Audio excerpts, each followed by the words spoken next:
Ang video na ito ay tuturuan ko kayo kung paano tayo mag-send ng regular load dito sa ating Lazada account. Ito lang yung ating gagawin. Open lang natin yung ating Lazada account.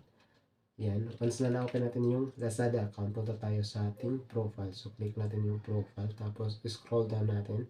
Titingnan natin kung may balance tayo. So, may balance tayo ng 127 pieces. So, may dalawa tayong option dito naman ay dito natin i-click yung load bills. Click natin yan.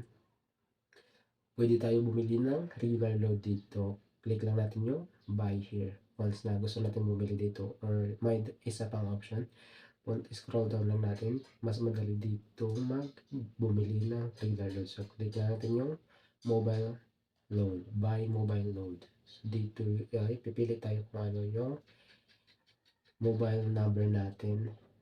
So, smart. Click natin yung smart.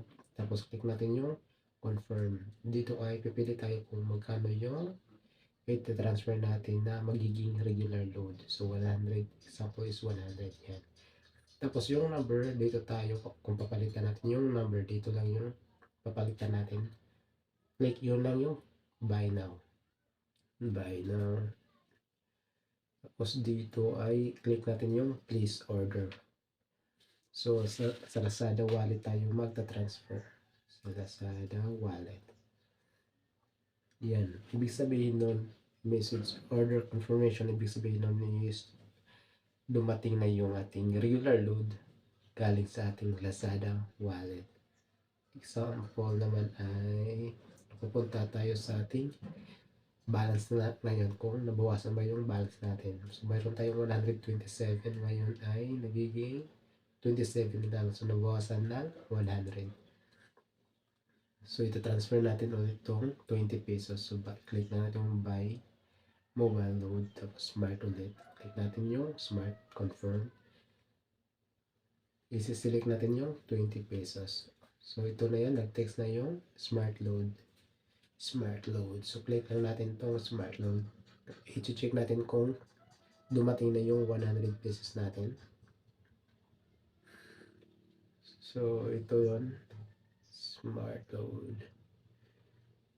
Ito, sa taas, smart loaded to 1189 from.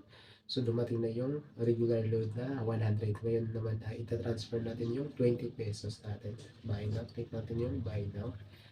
Tapos, place order. Place order.